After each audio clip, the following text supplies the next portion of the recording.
আসসালামু আলাইকুম। সংবাদে আপনাদের সবাইকে স্বাগত জানাচ্ছি। আমি ফিরোজ তোহা। শুরুতেই আরবে কেবলস সংবাদ শিরোনাম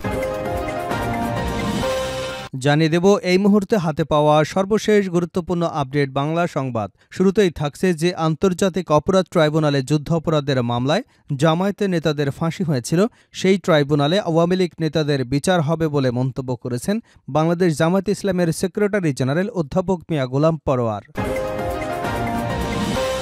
এবারে জানাবো বিএনপি নেতার ছুরিকাঘাতে যুবদল নেতা নিহত। নোয়াখালীর কোম্পানিগঞ্জে খাল দখল করে মাছ ধরাকে কেন্দ্র করে এক যুবদল নেতার ছুরিকাঘাতে হত্যা করার অভিযোগ উঠেছে বিএনপি নেতার বিরুদ্ধে। নিহত যুবদল নেতার নাম মোহাম্মদ ইউনুস আলী ওরফে এরশাদ। জানাবো অনুশোচনা নেই হাসিনা সহ নেতাদের, সামনের পরিকল্পনা কি। বাংলাদেশে গত কয়েক মাসে রাজনৈতিক অস্থিরতায় ক্ষমতাচ্যুত আওয়ামী লীগ এখনও তাদের কৃতকর্মের জন্য কোনো অনুশোচনা প্রকাশ করেনি। বিশেষত ছাত্র আন্দোলন দমনকালে শক্তি প্রয়োগ, প্রাণহানির জন্য তারা দুঃখ প্রকাশ করেনি। দলটি এখনও দাবি করছে সবকিছু ছিল একটি ষড়যন্ত্রের অংশ। এদিকে ধান্দাবাজদের বড় বড় পদে বসাবেন, সেটা হবে না। নাগরিক ঐক্যের সভাপতি মাহমুদুর রহমান মান্না বলেছেন, অন্তর্বর্তী সরকারের প্রধান কাজ হচ্ছে গণতন্ত্রের জন্য একটা গ্রহণযোগ্য নির্বাচনের ব্যবস্থা করা। যত তাড়াতাড়ি নির্বাচন দিতে পারবেন চেষ্টা করুন। সংস্কার বলেন যাই বলেন, এই অন্তর্বর্তী সরকার চাপিয়ে দেবার কোনো অধিকার রাখে না। ধান্দাবাজ লোকদের উপদেষ্টা বানাবেন, ধান্দাবাজ লোকদের বড় বড় অফিসারের পদ দেবেন, সেটা করলে হবে না। এবারে থাকছে চট্টগ্রামে মুখোশধারীদের গুলি, অনেকে গুলিবিদ্ধ।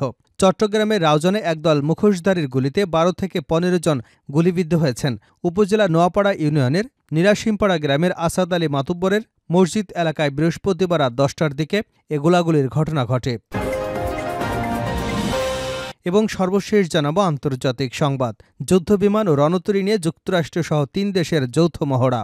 যুক্তরাষ্ট্রের সদ্য সমাপ্ত নির্বাচনে সংখ্যাগরিষ্ঠতা পেয়েছেন সাবেক প্রেসিডেন্ট ডোনাল্ড ট্রাম্প। নতুন করে তিনি মার্কিন প্রশাসনে আসায় পাল্টে যাবে বিশ্ব রাজনীতি। তার ক্ষমতা গ্রহণের আগে পূর্ব এশিয়ার জলসীমায় যুদ্ধবিমান বা রণতরী নিয়ে বিরাট মহড়া চালিয়েছে যুক্তরাষ্ট্র, জাপান ও দক্ষিণ কোরিয়া। শুক্রবার বার্তা সংস্থা রয়টার্সের এক প্রতিবেদনে এ তথ্য জানানো হয়েছে। এতক্ষণ শিরোনাম শুনছিলেন, এবার বিস্তারিত। প্রিয় দর্শক, আপনি যদি এই চ্যানেলে নতুন হয়ে থাকেন, ভিডিওটি দেখতে দেখতে চ্যানেলটি সাবস্ক্রাইব করে আমাদের সঙ্গে থাকুন। আর এই ভিডিও সম্পর্কে আপনি আপনার মূল্যবান মতামতটি কমেন্ট বক্সে জানিয়ে দিন। আর হ্যাঁ প্রিয় দর্শক, জানিয়ে দিন ভিডিওটি কোথা থেকে দেখছেন। যে ট্রাইব্যুনালে জামায়াতের নেতাদের ফাঁসি হয়েছিল সেখানেই আওয়ামী লীগের বিচার হবে গোলাম পরোয়ার। যে আন্তর্জাতিক অপরাধ ট্রাইব্যুনালে যুদ্ধ অপরাধের মামলায় জামায়াত নেতাদের ফাঁসি হয়েছিল, সেই ট্রাইব্যুনালে আওয়ামী লীগের নেতাদের বিচার হবে বলে মন্তব্য করেছেন বাংলাদেশ জামায়াতে ইসলামের সেক্রেটারি জেনারেল অধ্যাপক মিয়া গোলাম পরোয়ার। বৃহস্পতিবার বিকেলে খুলনা নগরীর খালিশপুর বিআইডিসি রোডে মহানগর শ্রমিক কল্যাণ ফেডারেশনের উদ্যোগে আয়োজিত শ্রমিক সমাবেশে প্রধান অতিথির বক্তব্যে এ মন্তব্য করেন তিনি। আওয়ামী লীগকে উদ্দেশ্য করে গোলাম পরোয়ার বলেন, যে ট্রাইব্যুনালে মিথ্যা বিচার করে আমাদের নেতাদের ফাঁসি দেওয়া হয়েছিল, সেই ট্রাইব্যুনালেই আপনাদের বিচার হতে হবে ইনশাআল্লাহ। তিনি বলেন, সাবেক প্রধানমন্ত্রী শেখ হাসিনা পালিয়ে গিয়ে প্রমাণ করেছেন তিনি অপরাধী। ৫ই আগস্ট ছাত্র জনতার গণবিস্ফোরণের মুখে শেখ হাসিনা এমনভাবে পালিয়ে গেলেন, দুপুরের খাবার পর্যন্ত খাবার সুযোগ পাননি।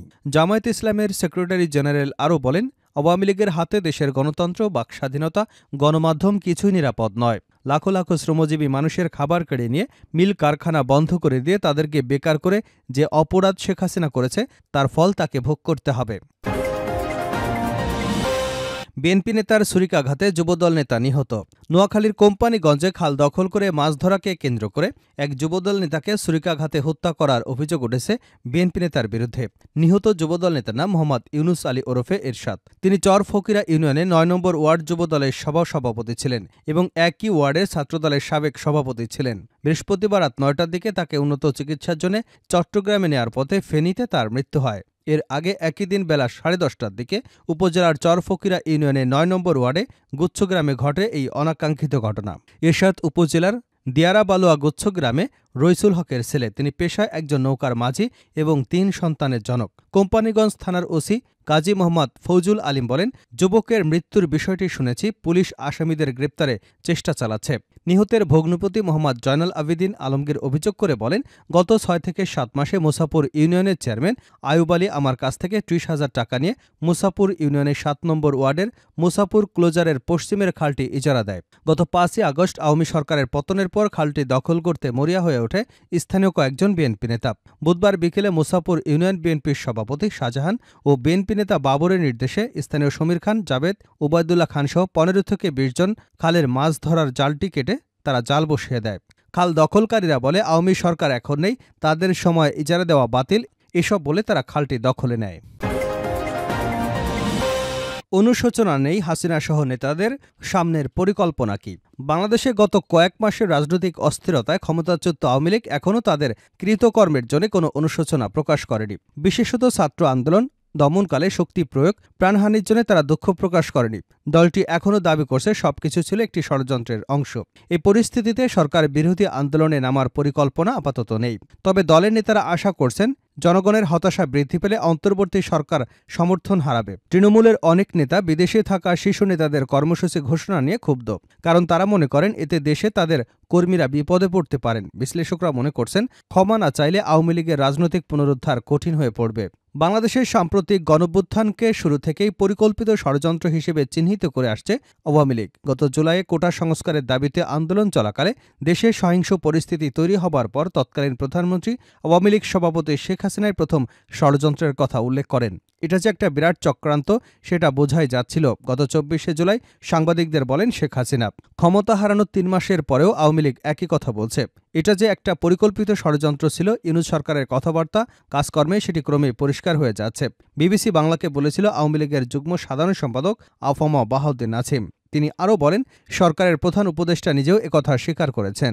উল্লেখ্য যে গত সেপ্টেম্বরে নিউ ইয়র্কে ক্লিন্টন গ্লোবাল ইনিশিয়েটিভের একটি অনুষ্ঠানে বক্তৃতা দেন অন্তর্বর্তী সরকারের প্রধান উপদেষ্টা অধ্যাপক ড মোহাম্মদ ইউনূস। সেখানে তিনি বলেন, এ বৈষম্য বিরোধী ছাত্রদের আন্দোলন খুব পরিকল্পিতভাবে চালিয়ে নেওয়া হয়েছে, কিছুই হঠাৎ হয়নি। আওয়ামী লীগ বিশ্বাস করে যে শিক্ষার্থীদের আন্দোলনকে সরকার বিরোধিতায় রূপ নেওয়ার ক্ষেত্রে বিএনপি জামায়াতের পাশাপাশি বিদেশি শক্তিরও ভূমিকা রয়েছে। স্বাধীনতা যুদ্ধের সময় বাংলাদেশিদের বিরোধিতা করেছে, তারাই এই ষড়যন্ত্রের সঙ্গে যুক্ত। বাংলাদেশকে তারা ব্যর্থ রাষ্ট্র প্রমাণ করতে চায়, বলছিলেন সাবেক নৌপ্রতিমন্ত্রী আওয়ামী লীগ সরকারের সাবেক সাংগঠনিক সম্পাদক খালিদ মাহমুদ চৌধুরী।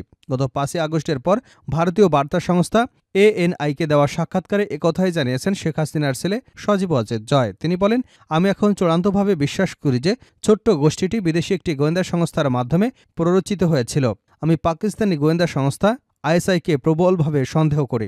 যদিও এর আগেও বিভিন্ন সময় আওয়ামী লীগের পক্ষ থেকে এমন ষড়যন্ত্রের কথা বহুবার বলা হয়েছে, কিন্তু টানা ১.৫ দশক ক্ষমতায় থাকার পরও আওয়ামী লীগ কেন কথিত সেই ষড়যন্ত্র রুখতে ব্যর্থ হল? নাসিম বলেন, ষড়যন্ত্র হচ্ছে সেটা আমরা জানতাম, কিন্তু কোটা ইস্যু ধরে সেটি যে এতদূর গড়াতে পারে ওইটা আমরা কেউ ভাবতেই পারিনি। এক্ষেত্রে রাষ্ট্রীয় গোয়েন্দা বাহিনীগুলোকেও পুরোপুরি ব্যর্থতা দায় নিতে হবে। তবে দায় নিতে চায় না আওয়ামী লীগ। বৈষম্য বিরোধী ছাত্র আন্দোলন দমনে গত জুলাই অগাস্টে শেখ হাসিনার সরকার যেভাবে বল প্রয়োগ করেছে তাতে যত মানুষ হতাহত হয়েছে স্বাধীন বাংলাদেশের ইতিহাসে সেটি নজিরবিহীন। অন্তর্বর্তী সরকারের প্রাথমিক তালিকা অনুযায়ী আন্দোলন চলাকালে ৩ সপ্তাহে ৮৫০-এরও বেশি মানুষ নিহত হয়েছেন, যাদের বেশিরভাগই মারা গেছেন গুলিতে। এছাড়াও আহত হয়েছেন ২০,০০০-এরও বেশি। তাদের মধ্যে অনেকেই হাত, পা এবং চোখ হারিয়েছেন, পঙ্গুত্ব বরণ করেছেন কেউ কেউ। কিন্তু হতাহতের এসব ঘটনার পুরো দায় নিতে চায় না আওয়ামী লীগ। নাসিম বলছে, শুরু থেকেই আমরা বলে আসছিলাম যে এই আন্দোলনে একটা তৃতীয় পক্ষ রয়েছে যাদের গুলিতে সাধারণ মানুষ নিহত হয়েছে। পরিকল্পিতভাবে সেই ষড়যন্ত্রের কথা আওয়ামী লীগ বলছে, সেটির অংশ হিসেবে এটি কথা হয়েছে বলে মনে করে দলটির নেতারা। তিনি বলেন, সরকারের একজন উপদেষ্টাও তো একথা স্বীকার করছে না যে 7.62 রাইফেল বাংলাদেশের পুলিশ ব্যবহার করে না, অথচ সেই অস্ত্র দিয়ে সাধারণ মানুষের উপর গুলি চালানো হয়েছে। ধান্দাবাজদের বড় বড় পদে বসাবেন, সেটা হবে না। নাগরিক ঐক্যের সভাপতি মাহমুদুর রহমান মান্না বলেছেন, অন্তর্বর্তী সরকারের প্রধান কাজ হচ্ছে গণতন্ত্রের জন্য একটা গ্রহণযোগ্য নির্বাচনের ব্যবস্থা করা। যত তাড়াতাড়ি নির্বাচন দিতে পারবেন সেটা চেষ্টা করুন। সংস্কার বলেন যাই বলেন, এই অন্তর্বর্তী সরকার চাপিয়ে দেবার কোনো অধিকার রাখে না। ধান্দাবাজ লোকদের উপদেষ্টা বানাবেন, ধান্দাবাজ লোকদের বড় বড় অফিসারের পদে বসাবেন, সেটা করলে হবে না। দুপুরে জাতীয় প্রেস ক্লাবের সামনে আয়োজিত একটি প্রতিবাদ সভায় এসব কথা বলেন তিনি। অন্তর্বর্তী সরকারের আওয়ামী সুবিধাভোগীদের উপদেষ্টা হিসেবে নিয়োগ এবং ফ্যাসিবাদের দোসরদের পুনর্বাসনের অভিযোগ এনে এই প্রতিবাদ সভার আয়োজন করে দেশ বাঁচাও মানুষ বাঁচাও আন্দোলন। গেল রোববার সরকারের নতুন উপদেষ্টা হিসেবে শপথ নিয়েছেন মাহফুজ আলম, শেখ বসিরউদ্দিন, মোস্তফা সরোয়ার ফারুকী। এদের মধ্যে বশিরউদ্দিন এবং মোস্তফা সরোয়ার ফারুকী প্রসঙ্গে কথা বলতে গিয়ে মান্না বলেন, কি করে এ দুজনকে উপদেষ্টা বানালেন, কার বুদ্ধিতে এ কাজ করলেন, এই দুইজন মানুষ কি করে উপদেষ্টা পরিষদে এলো, তাদের নাম কে বলল, তাদের নাম কি করে এলো? একমাত্র প্রধান উপদেষ্টা সে ব্যাপারে চূড়ান্ত কথা বলতে পারেন। আমি জানতে চাই কার পরামর্শে এ দুজনকে উপদেষ্টা পরিষদে নেওয়া হয়েছে, কোন বিবেচনায়? মান্না আরও বলেন, আমরা দিন দিন বেশ বড় রকমের সংকটের মধ্যে পড়ে যাচ্ছি। কত রকম আশা আকাঙ্ক্ষা নিয়ে মানুষ ডক্টর ইউনূসের নাম প্রস্তাব করে, বিদেশ থেকে ডেকে এনে সংবর্ধনা দিয়ে দায়িত্ব দিল। উনি আহতদের চিকিৎসার ব্যবস্থা করতে পারলেন না। ক্ষমতা নেবার পরেই ১০০ দিনের মধ্যে আমাদের মধ্যে বা মানুষের মধ্যে তেমন আশার সঞ্চার তিনি করতে পারেননি।